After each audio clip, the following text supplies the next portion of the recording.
Okay, so this is Annie. She's been doing voice and piano for quite some time. Do you remember how long you've been taking lessons So for? the 3 years for piano in the fall, and then it's almost a year and a half for voice. Wonderful. Yeah. Good. Okay, so why did you start taking lessons? I used to play the piano as a kid and I wanted to quit, and my mom told me I would regret it, and then I regretted it. So I was at a point in my life where I had a little bit more free time and I decided to pursue it.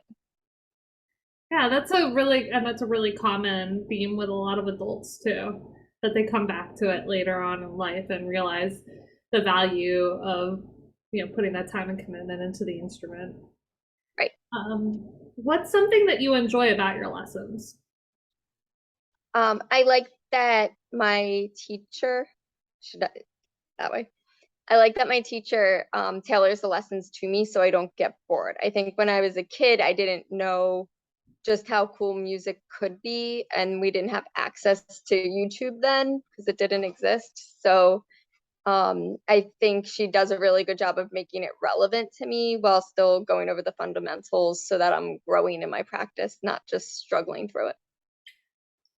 Great. Yeah, I'm glad to hear that. Me too. What's something that you found that is challenging, and how did you work to overcome it?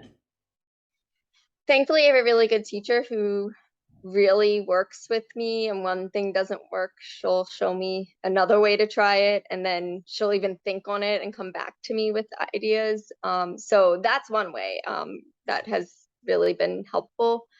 I think too,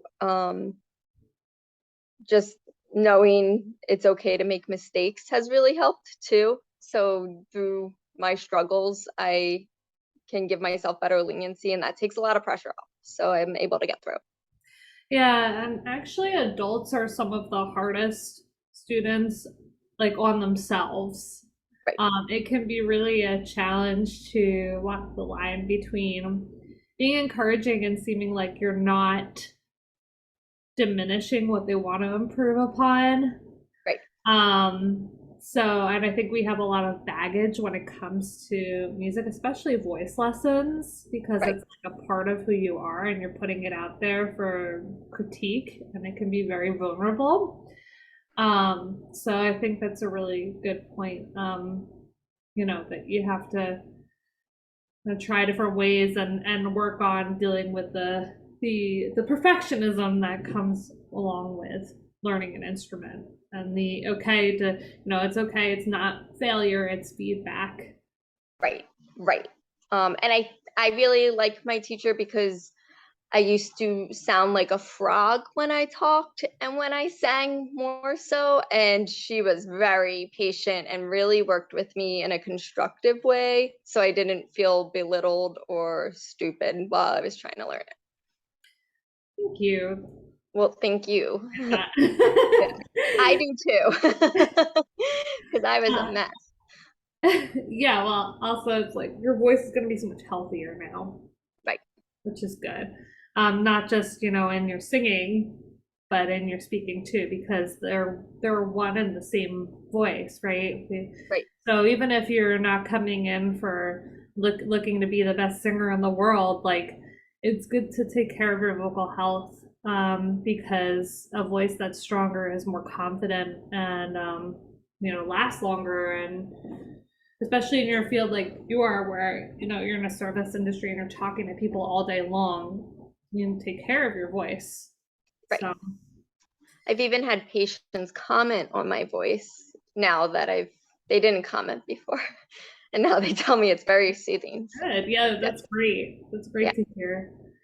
How do you like the business systems, that how the business is run, like with scheduling, um, film makeups, all that sort of stuff? I think everything is so easy and straightforward, and that's what I love about it because I don't waste lesson time trying to find a day and time that could work for a makeup. I have a lot going on. I used to work a lot of nights too, so there really wasn't great times, but thankfully I was able to easily schedule or reschedule lessons. So That part was always very easy. And I think Rosalind is really great at communicating. And the emails are they're detailed, but not too much. I feel like as I'm reading it, and then she'll even put frequently asked questions section where any question I have is already answered for me. And she'll send out reminder emails. I think the communication is fantastic. So I'm never confused about anything. And payments are really easy because I can pay online. So I don't have to send a check or bring it to the lessons. I can just go right online and it's done and I don't have to think about it.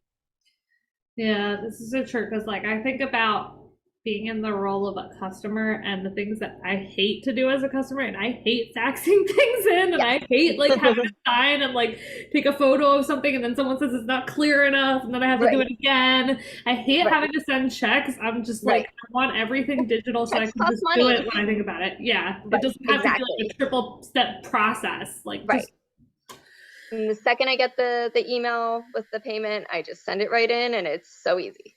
yeah, that's good because then you don't have to like keep it on your schedule and set aside like a Right. half an hour to work on Right. something. It should take like 2 minutes. Exactly. So, last question: what advice would you give to a new student who is starting out?